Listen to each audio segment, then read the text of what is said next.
Bueno, hombres, a nosotros nos tocó ir a Cherokee, a pasar frío, perdernos un trayecto y ellas van a Pigeon Forge y aquí van a tener un hotel con calefacción y jacuzzi. Oh, nada. Bueno, pero qué bueno. Hombres, déjeme decirle, cada cosa que nosotros hacemos por dejar a nuestras esposas participar en este evento es una inversión que nosotros estamos haciendo para nuestro matrimonio, para nuestra familia. Yo creo que las madres, sobre todo cuando hay niños pequeños de por medio, se abruman mucho, y yo les animo desde ahora que vayan planificando dejar a su esposa participar en este evento, abrir su billetera y ser bondadoso y darle esos $25 para que no, darle lo que pero para que puedan invertir este tiempo con otras damas y ser desafiada con la palabra de Dios. Una cosa yo puedo decir: no dejen las cosas para última hora. Es reservación de un hotel y eso implica que hay que hacerlo con tiempo. Planifíquese, acérquese. Si usted quiere hacerlo personalmente, hágalo. Si usted quiere hacerlo a través de la hermana Diana, puede hacerlo, pero hágalo con tiempo. Y espero, decimos enero, en el año 2025. Eso está a la vuelta de la esquina, ¿ok? Y llega más rápido de lo que nosotros pensamos. Vayan a sus Biblias, hermanos, a Marcos capítulo 11. Y hoy voy a terminar los versículos que faltan del capítulo 11 de Marcos. Mientras ustedes buscan en su Biblia, quiero agradecerles. Hace 2 semanas atrás ustedes hicieron un almuerzo celebrando lo que es el mes de la familia pastoral y reconociendo algunos de ustedes en algunos regalos que me hicieron personalmente, escribieron o me lo dijeron personalmente. Y una de las frases repetitivas en esto es: damos gracias a Dios porque siempre tiene el deseo de aprender y enseñar. Esa es una de las cosas que más aprecio, el hecho de que ustedes puedan ver que tengo siempre la intención y el deseo de crecer, de aprender, de madurar en mi fe, de profundizar en mi relación con Dios, en mi estudio de la palabra de Dios para compartirlo con cada uno de ustedes. Y esta semana, mientras estaba revisando otra vez mis notas para el sermón del día de hoy, pude ver muchas cosas, recordar otras y aprender otras lecciones en cuanto a mi vida personal, en cuanto a la oración. Y en esta mañana yo quiero que nosotros veamos juntos cómo luce una oración eficaz. Y yo quiero que veamos cómo podemos nosotros orar eficazmente. Es decir, cómo podemos orar de una manera que entendiendo lo que estamos haciendo. Es interesante que la última semana de Jesús, cuando Él estaba enseñando a sus discípulos, recuerde que en el capítulo 11 de Marcos se está narrando la última semana de Jesús en la tierra. Y es interesante que una de las cosas que Jesús se toma el tiempo para hablar con sus discípulos es acerca de la oración. Y nos preguntamos, ¿no tenía Jesús otras cosas más importantes que enseñar a sus discípulos? En vez de ponerse a hablar acerca de la oración, ¿no habían otras cosas más importantes? Yo creo que para Jesús esta era una de las prioridades más relevantes en su vida personal, pero también quería transmitir a sus discípulos. Una de las cosas que los discípulos encontraban más a Jesús haciendo, apartado a sola, era orando. Y la oración estaba en una prioridad bastante enfática en la vida de nuestro Señor Jesucristo. Y si podríamos hablar de la oración, yo podría decir esto: la oración es el medio por la cual tú y yo podemos llegar a experimentar más de cerca a nuestro Salvador. Esta mañana a las 9:30 cuando estábamos orando, estábamos hablando de lo hermoso que es nosotros poder experimentar de ese tiempo con el Señor, tanto a sola como con otras personas. Pero es interesante que una de las áreas y las disciplinas más descuidadas en una iglesia y en la vida de un creyente es la oración. Es nuestro tiempo que nosotros apartamos para Dios, porque no estamos orando, no estamos apartando un tiempo para el Señor. En esta mañana yo quiero que hablemos cómo podemos orar nosotros eficazmente, y tomando el pasaje de Marcos en el estudio que estamos haciendo de este evangelio, en el capítulo 11, versículo 20, yo quiero que veamos 4 cosas. Y en primer lugar, yo quiero que vea que para nosotros orar eficazmente debemos tener fe en Dios. Y parecería algo simple, parecería algo que cae de la mata. Es algo que siempre estamos diciendo, tener fe en Dios. Pero ¿qué es tener fe en Dios? Vamos a verlo, pero antes veamos estos 2 versículos. Vamos a ir viendo estos versículos hasta el versículo 26. Pero el 20 al 22 dice: y pasando por la mañana, vieron que la higuera se había secado desde las raíces. Entonces Pedro, acordándose, le dijo: Maestro, mira la higuera que maldijiste, se ha secado. Respondiendo Jesús les dijo: tened fe en Dios.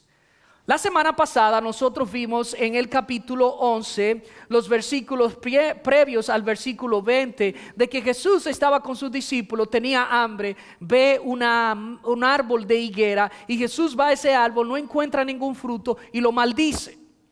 Y Jesús lo maldice y este árbol se ha secado. El punto aquí de este árbol no es... el punto central no es el árbol, sino la enseñanza que Jesús quiere hacer. Y la enseñanza que Jesús quiere hacer en cuanto a la higuera era una representación del pueblo de Israel. Era una representación de los religiosos que estaban viviendo una vida vacía, pero no tenían una relación cercana con Dios. Él tomó este árbol y echó una maldición sobre el árbol, haciendo una representación de que esa era la vida que ellos estaban viviendo. Ahora, cuando Jesús hace esta maldición, dice que ellos se levantaron y al día siguiente Jesús está yendo otra vez por el mismo lugar y y Pedro dice: Maestro, pues se cumplió lo que tú dijiste. Mira, se ha secado el árbol. Y luego que Pedro dice esto, Jesús le dice: tened fe en Dios.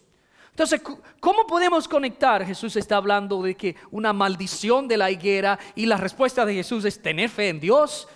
No tiene mucha conexión, pero sí lo tiene.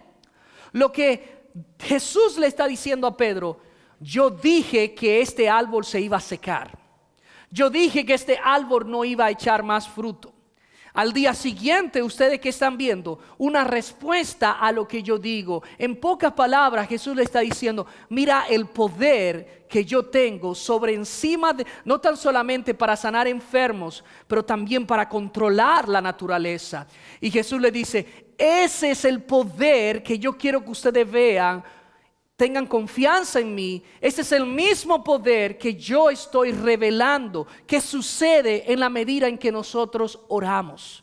Lo que esto relaciona es que Jesús, yo tengo el control de todo. Y Jesús dice: tened fe. Fíjese, es bueno cuando nosotros leemos las escrituras.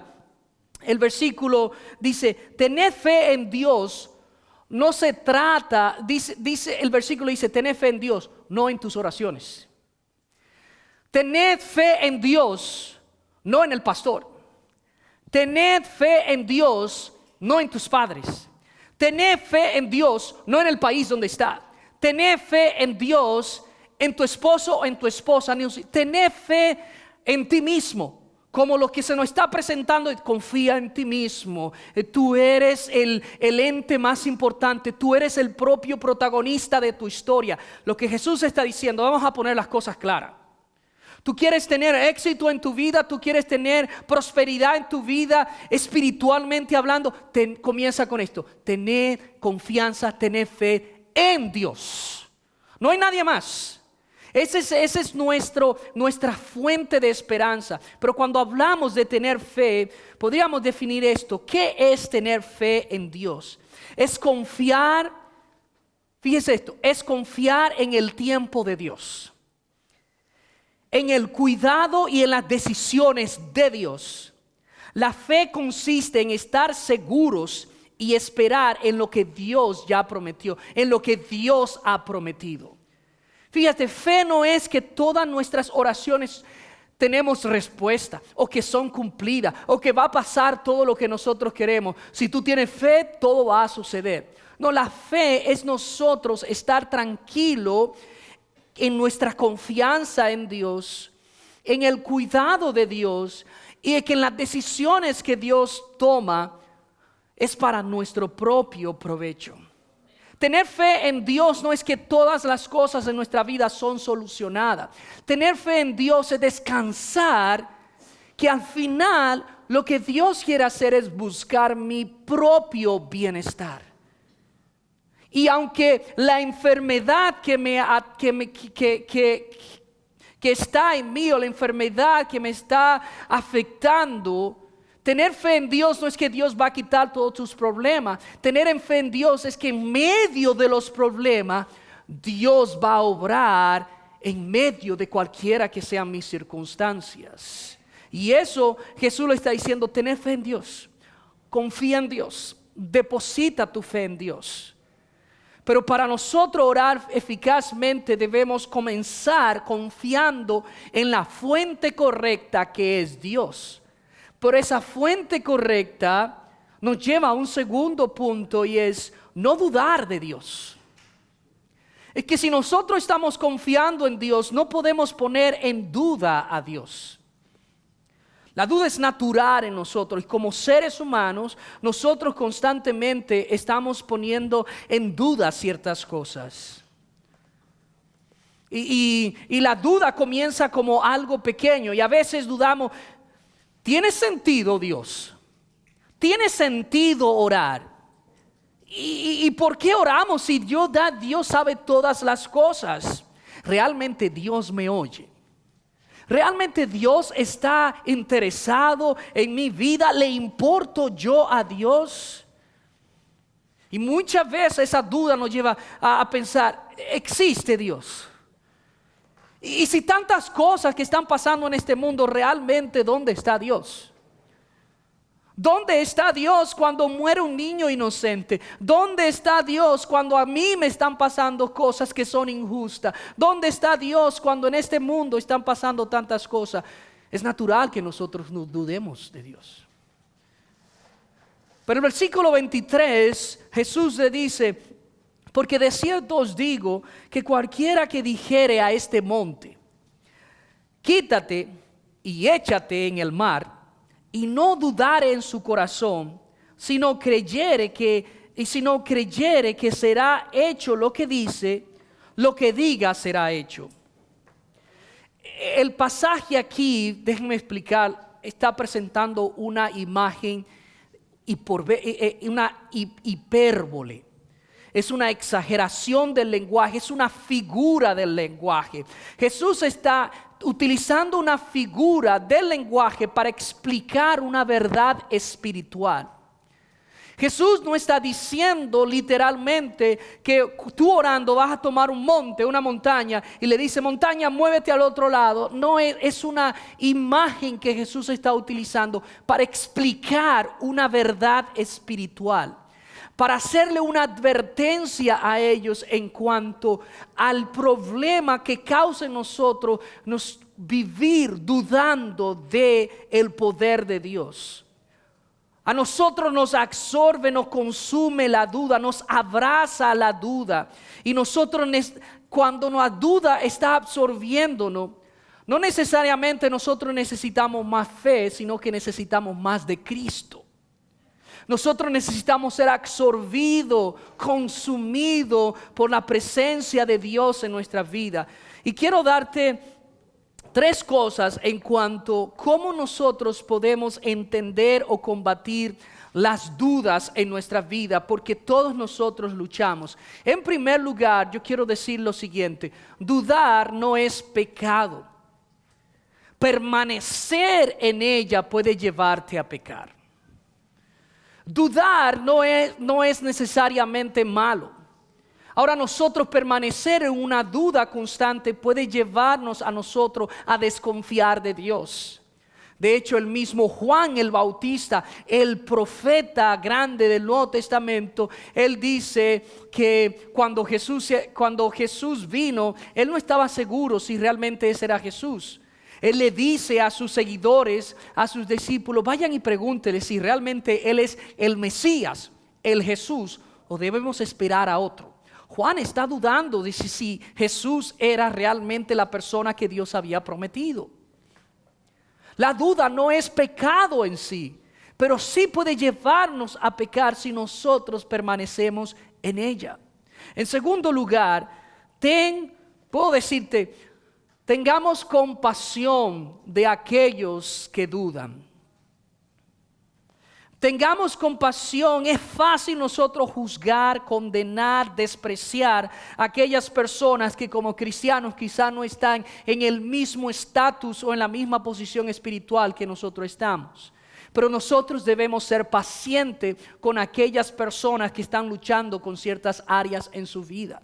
Especialmente con nuestros hijos, o especialmente con un nuevo creyente, o con una persona que ha estado en la iglesia por muchos años y está dudando con ciertas cosas, o está pasando por una situación difícil. En vez de nosotros juzgar a esa persona y decir: no, tú eres un pecador, esto, aquello, seamos pacientes. Pero en tercer lugar, ¿qué puedo decir en cuanto a la duda? Es tener dudas. Es a menudo una indicación de una fe más profunda. Usted dice: ¿cómo así? Sí. Tener dudas a veces nos va a indicar o nos va a llevar a nosotros a profundizar en nuestra propia fe. Nuestros hijos crecen en un ambiente, en un hogar. Nuestros hijos no nacen cristianos, pero pueden nacer en un ambiente cristiano y van creciendo. Y todos van a la escuela dominical y Dios es bueno, Dios existe, alabemos a Dios. Pero van creciendo. Y mientras van creciendo, ellos van entendiendo ciertas cosas y llega una etapa donde ellos comienzan a cuestionar. ¿Por qué debo confiar en Dios? ¿Por qué debo ir a la iglesia? ¿Por qué tú dices esto pero hace esto? ¿Por qué Dios es bueno pero pasan tantas cosas malas? Cuando tus hijos comienzan a cuestionar esas cosas, mis hermanos, no tengas miedo. Lo que eso está indicando es que tus hijos están pensando. Lo que eso está indicando es que tus hijos quieren profundizar su fe. Y es ahí donde tú tienes que estar listo para dar respuesta, para presentar la Biblia y para tú encaminar a tus hijos sobre esas dudas que son fascinantes. Las dudas es una indicación de que alguien no está conforme y quiere aprender más y quiere profundizar más en su fe. Adultos, cuando nos llegamos a ciertas etapas, no demos todo por sentado. Es por eso que cuando estamos estudiando, yo quiero darte una guía de lo que yo he estudiado. Y a la conclusión que la palabra de Dios me ha guiado. Pero tú tienes que evaluar todo lo que se dice. Y estar en desacuerdo no necesariamente es una rebeldía. Tú cuestionar y preguntar con el deseo de aprender es algo que está indicando: quiero crecer en mi fe. No dejemos absorbernos de la duda, pero quedarnos en la duda. Cuando tengas duda, al orar a Dios, al tú acercarte a Dios, cuestiona, pregunta. Porque es una indicación de que quieres profundizar en tu relación con Dios, en tu fe. Orar eficazmente implica que nosotros debemos orar a Dios con fe, depositando nuestra confianza en Él, no dudando del carácter de Dios, de lo que Él es y de lo que Él ha dicho. Pero también, para nosotros orar eficazmente, debemos aprender cómo pedir. saber pedir. Mire el versículo 24 dice, por tanto os digo que todo lo que pidiereis orando, creed que lo recibiréis y os vendrá. Ahora, esto no es una proclamación, esto no es un evangelio de proclámalo y recíbelo. Tú quieres algo de Dios, proclama eso y lo vas a recibir. No es eso lo que el pasaje está indicando. Lo que Dios está aquí enseñando, lo que Jesús está enseñando, aprendan a ustedes cómo pedir. Mire que dice Santiago capítulo 4 versículo 3, no sé si está en la pantalla, pero si no está ahí, Santiago capítulo 4 versículo 3, Santiago le dice, pedís y no recibís, porque pedís mal para gastar en vuestros deleites. Santiago dice, el problema no es que ustedes no reciben, es que ustedes no saben cómo pedir. Es que ustedes no saben porque están orando egoístamente, enfocados simplemente en ustedes. Es interesante que Jesús está diciendo, pedid todo lo que pidiere en mi nombre, lo van a recibir. Pero hay algo interesante en el complemento de la historia y en el complemento de la palabra de Dios. Hay dos cosas que yo quiero que ustedes noten. Número uno, a la hora de yo pedir a Dios, quiero indicarte, quiero recomendarte, quiero aconsejarte dos cosas. Conoce el corazón de Dios. Conoce el corazón de Dios. Mire que dice Primera de Juan, capítulo 5, versículo 14. Esta es la confianza que tenemos en Él. Que si pedimos alguna cosa, si pedimos alguna cosa, conforme a su voluntad, Él nos oye.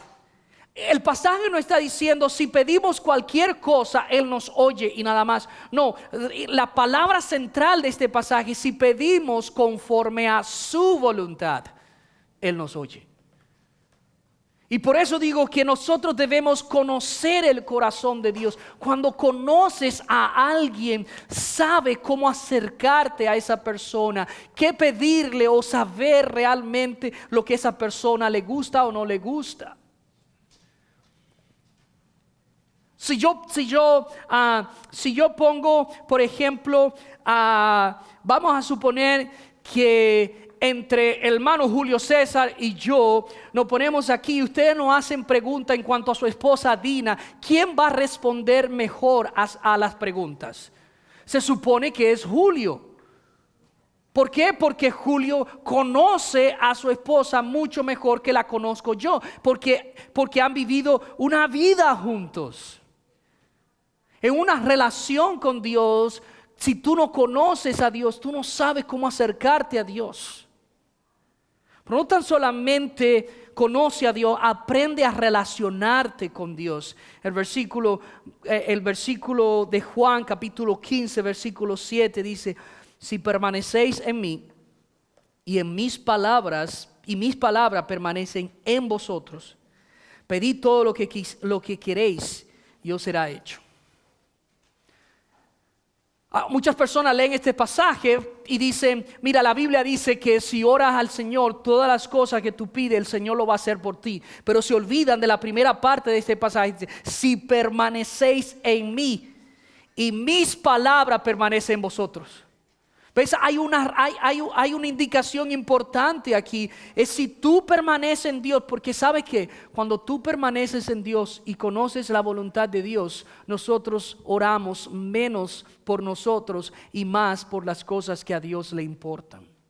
Cuando nosotros aprendemos qué es lo que a Dios realmente le importa, si Dios me cuida y Dios sabe mis necesidades, Él se va a encargar de mis necesidades.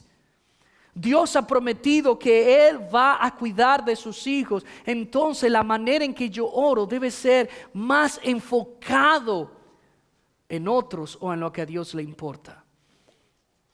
No es que no podemos orar por nosotros mismos, pero aprendamos a conocer el corazón de Dios y a relacionarnos con Dios. Yo le he dicho muchas veces a ustedes, qué feo se siente De momento tú tienes un familiar, un amigo de la escuela o de la secundaria o un familiar y tiene años que no sabe de ese familiar. De momento te viene una llamada, un número raro por WhatsApp, lo que sea, y es primo, o tío, o lo que sea, ¿cómo va? Todo bien por aquí, qué bueno, me alegro. Usted sabe que yo lo amo, tío. Usted es una persona que respeto, o eres un hermano que yo amo. Y de momento va la conversación, pasan 2 o 3 minutos, se le acaban las palabras. Mira, hay una situación aquí y tengo la necesidad necesito unos $500 para terminar la casa, se murió, se enfermó. Y las abuelas se enferman tanto, mis hermanos, porque se viven enfermando y enfermando, porque esa es la excusa, se enfermó la abuela, mamá, de esto. Qué feo se siente que después de años esa persona se acerca a ti para buscar un beneficio. Eso, humanamente hablando, a mí me molesta, porque soy un pecador y lo que quiero es cerrarle el teléfono. Pero al final lo escucho y le digo, no, me cancelaron las cuentas y estoy en cero. Pero lo que quiero decirte, mis hermanos, es que muchas veces así nosotros actuamos con Dios. Venimos ante Dios cuando ya hemos agotado todos los recursos y venimos a Dios porque queremos pedir, pero no hay una relación con Dios. No hay una cercanía con Dios. Y por eso cuando Dios ahora te clamo, Dios sabe que las cosas están difíciles, no tengo eso, no tengo aquello. Pero cuando las cosas están viento en popa, cuando las cosas están yendo bien, nos acordamos de Dios. Acudimos a Dios. En cuarto lugar, quiero resumir esto diciendo lo siguiente. Los versículos 25 al 26. En cuarto lugar, alinear tu vida con Dios. Queremos orar eficazmente. La última instrucción que tenemos en este pasaje es la importancia de nosotros alinear nuestra relación con Dios. Mire que dice el versículo 25 y 26, un versículo bastante, que prestemos mucha atención a este versículo. Y cuando estéis orando, perdonad si tenéis algo contra alguno, para que también vuestro Padre que está en los cielos os perdone a vosotros vuestras ofensas. Porque si no perdonáis, tampoco vuestro Padre que está en los cielos os perdonará vuestras ofensas. Bueno, este pasaje podría ser confuso, pero Dios está hablando aquí no es de que Dios no va a perdonar nuestros pecados eternos. Está hablando más de un perdón relacional. Y el enfoque de este pasaje es que nosotros, antes de venir a Dios a pedir, a orar, lo que sea, lo que Dios está diciendo, lo que más me importa es que tú alinees tu vida y mejores o cambies o arregles la situación relacional que tú tienes con tu prójimo.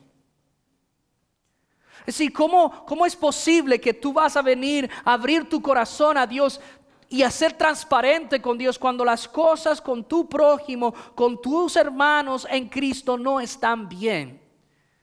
La palabra de Dios no tiene sentido que tú dices que amas a Dios cuando odias a tu hermano. La palabra de Dios dice, no vengas y traigas tu ofrenda al altar cuando tú sabes que no estás bien con tu hermano en Cristo.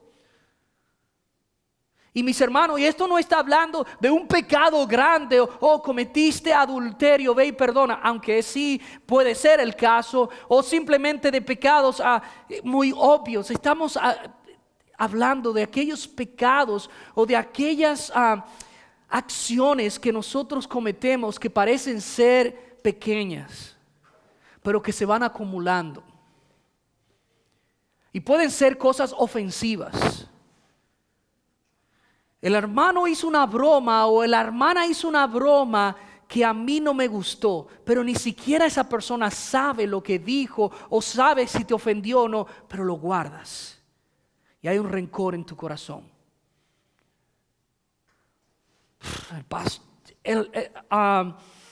El pastor vino, habían 5 personas y a 4 le sonrió, pero a mí no me sonrió. O guardamos cosas en nuestros corazones. Bueno, esta semana se me acabó el papel de baño y el pastor me llamó para preguntarme si yo tenía papel de baño. Me parece algo simple, pero lo estoy diciendo, hay cosas que nosotros guardamos en nuestros corazones, ofensas, y no queremos perdonar. Y si no tiene sentido tú decir que tienes una relación con Dios cuando no está bien tu relación con tus hermanos. ¿Cuáles cosas en tu vida te están afectando tu relación con Dios, en la cual que cuando tú estás orando hay algo en tu pensamiento, hay algo que no está bien? Alguien me ofendió o ofendí a alguien. De ambas cosas, alguien tiene que tomar la decisión y decir, ¿sabe qué? Yo he guardado rencor por tanto tiempo contra ti y realmente eso no está bien. Yo me estoy amargando la vida. Yo me estoy maltratando a sí mismo. Así que perdóname. Así que yo te digo, esto me cayó mal, esto me ofendió, pero no quiero vivir de esa manera. No vivamos perdiendo el tiempo por cosas que realmente podemos solucionar. Que Dios transforme nuestros corazones y nos acerquemos a Dios confiadamente ante el trono de la gracia y entendamos que podemos confiar en Dios, que no hay que Dios ha demostrado que no hay por qué dudar de Dios. Relacionarnos con Dios para saber qué pedir, pero también arreglar mi relación con mi prójimo. ¿Cuál es esta área de tu vida? ¿Te cuesta confiar en Dios, en que Él va a cumplir su promesa? ¿Hay dudas en tu corazón, en tu vida, en tu mente? O puedes decir, yo simplemente he orado egoístamente por mí. Y me he olvidado de orar por las almas perdidas, por aquellos que no conocen a Cristo, por aquellos que tienen aún más necesidades que yo. O quizás podría decir, ¿sabe? Hay una relación que no está en orden y yo necesito arreglarla. Por años he vivido con este rencor sobre esta persona, sobre esto. Necesito arreglar esa situación. Y si depende de ti, hazlo, mis hermanos. Hazlo porque tú eres el que va a salir beneficiado cuando tú arreglas tu relación con tu prójimo. ¿Qué es, hermano? Hay muchas cosas que están sucediendo a nuestro alrededor. Hay muchas cosas que están sucediendo en estos días, hablando, políticamente hablando, lo que sea, que pueden llevarnos a dudar del cuidado de Dios. Y esta mañana nosotros leíamos en el Salmo capítulo 18, David decía, y quiero leerlo, mis hermanos, y terminar con esto en nuestra mente. Salmo capítulo 18, versículo 1 al 3. Y quiero que esto que quede bien marcado en tu mente en esta semana. David dice en el Salmo 18, versículo 1 al 3, te amo, oh Jehová, fortaleza mía. Jehová, roca mía y castillo mío y mi libertador. Dios mío, fortaleza mía, en Él confiaré. Mi escudo y la fortaleza de mi salvación, mi alto refugio. Invocaré a Jehová, quien es digno de ser alabado, y seré salvo de mis enemigos. Espero que eso compártelo con tu familia, medita en estas palabras, de que Dios sea tu pronto auxilio, que sea tu fortaleza, tu castillo fuerte y que en Él nosotros podamos confiar. Hay muchas cosas que pueden llevarnos a dudar de Dios, sobre todo con todo lo que estamos viendo en estos días. Pero recuerdo que nuestra esperanza y nuestra roca firme está en Dios, no en ningún hombre, no en ningún gobierno, no en ninguna persona fuera de Cristo. Inclinen su rostro, mis hermanos, y vamos a orar, dar gracias a Dios por su palabra. Padre, tú eres nuestra roca firme, nuestro auxilio, nuestra pronta fortaleza. En ti confiamos, en ti queremos confiar. Cada uno de los hermanos que están aquí, cada uno de nosotros luchamos con diferentes cosas. Tú conoces en el estado, tú conoces en dónde estamos cada uno de nosotros. Que en este tiempo nosotros de incertidumbre, de angustia, podamos nosotros confiar en ti, depositar nuestra fe, no dudar de tu carácter, de tus promesas, saber acercarnos a ti confiadamente, deleitarnos en ti, Dios, y arreglar nuestra relación con nuestro prójimo. En el nombre de Jesús oramos. Amén.